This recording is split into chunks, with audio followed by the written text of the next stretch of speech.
Welcome to the Workforce Dilemma, where we break down the latest in everything that affects you in the workplace.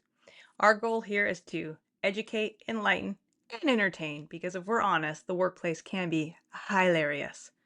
We are here to help address any dilemmas so that you can be better prepared to be a good employee, a good employer, business owner, a leader, or an HR professional. I'm your host, Dasha, and behind the scenes, for now, is the professor handling all things tech.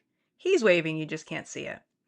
In this episode, we're diving back into the deep end, the first 100 days of the current administration, and the whirlwind of changes impacting workplaces across the country. Fisher-Phillips recently released their 100-day report for employers, covering the first 100 days of the current administration. During this episode, I will give you my thoughts on a couple of different top dilemmas and how these first 100 days may impact the workforce. If you're interested in the complete report, please see the link below in the description. As a disclaimer, the opinions expressed in this podcast are our own personal views and not those of our employers, past, present, or future. We strongly encourage listeners to research these topics independently and form your own conclusions. So let's dive in. Today we're going to talk about DEI and EEO compliance. The administration's actions on diversity, equity, and inclusion, or DEI programs, started right away, as President Trump issued a series of executive orders directing federal agencies to eliminate federal government DEI initiatives and combat illegal private sector DEI preferences. Following that, the EEOC issued guidance on March 19th, clarifying what constitutes unlawful discrimination related to workplace DEI, reminding employers of the broad scope of Title IX protections, and that there is no reverse discrimination. In another early action, the president issued a January 20th executive order announcing that federal government would recognize only two sexes while rolling back the Biden-era EEO workplace guidance on transgender, gender identity, and LGBTQI plus discrimination. We do expect EEO reporting to continue with no option for non-binary identification. The president is aiming to eliminate the use of disparate impact liability in all contexts of the maximal degree possible. Employers need to be prepared for potential legal challenges here, especially around discrimination claims and bathroom access policies. And remember, there's also state laws and local laws you have to also be aware of. So you have your federal, you have your state, and in some cases you have local laws. So make sure that you're paying attention to all of those and the impact to your business. Given the potential conflict between the Supreme Court's precedents confirming that Title VII covers workers based on gender identity and transgender status, and the current administration's new position, we do expect litigation to ramp up, especially related to hostile environment claims, bathroom access policies, and religious accommodation requests.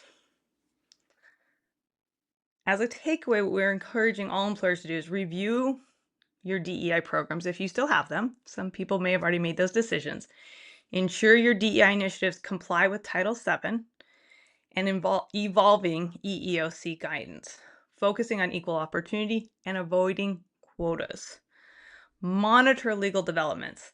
Stay updated on court decisions and agency actions related to gender identity, transgender status, and religious accommodations to ensure compliance. We highly encourage you to seek guidance from experts, such as HR professionals and those in the employment law sector. So let's talk now a little bit about the affirmative action part of what the administration has looked at. Many federal contractors and subcontractors have long been required to create affirmative action plans and have also promoted DEI practices. But the current administration quickly moved to unravel affirmative action programs and curb the DEI practices. The OFCCP employees were ordered to cease any and all investigative and enforcement activity regarding race, gender affirmative action obligations that apply to a federal contractor that have been around since the 1960s. The new OFCCP leader wants to review mandatory affirmative action plans submitted prior to the new administration's taking office because they are looking for potential or long-standing discriminatory practices through their lens. The president rescinded an executive order in March that mandated a higher minimum wage for workers on federal contracts.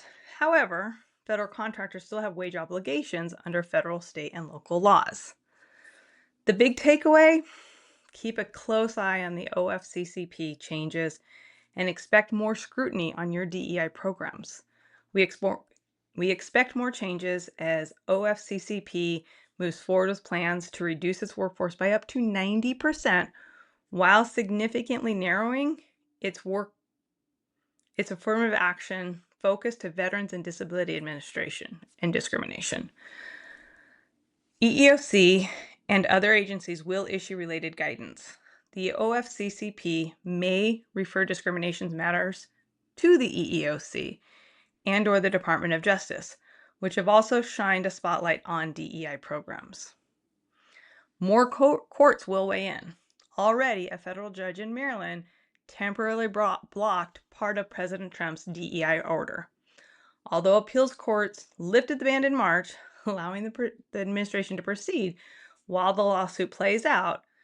So as you can see, we said fluid. We said it's a whirlwind, and this is an example of that. Other courts are reviewing the executive order and reaching different conclusions. So you really do want to stay tuned and pay attention to the courts within the areas that you operate your businesses or the areas in which you are an employee in.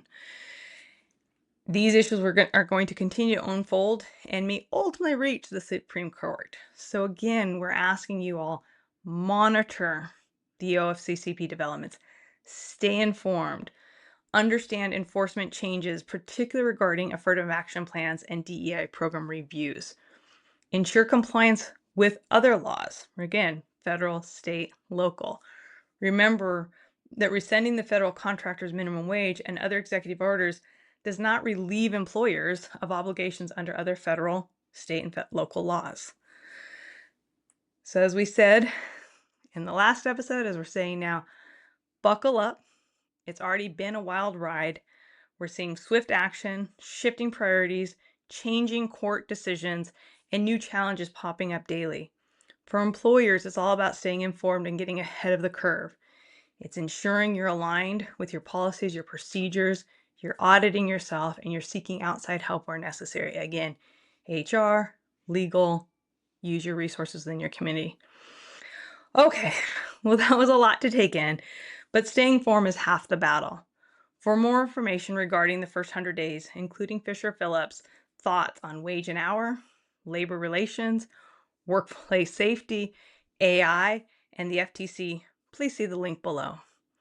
If this was educational, enlightening, or entertaining, don't forget to like the subscribe button, hit the notification bell so you can get the alerts and you don't miss a thing. And if you have any questions or want to dive deeper into any of these topics, please drop us a comment below. And we look forward to seeing you soon.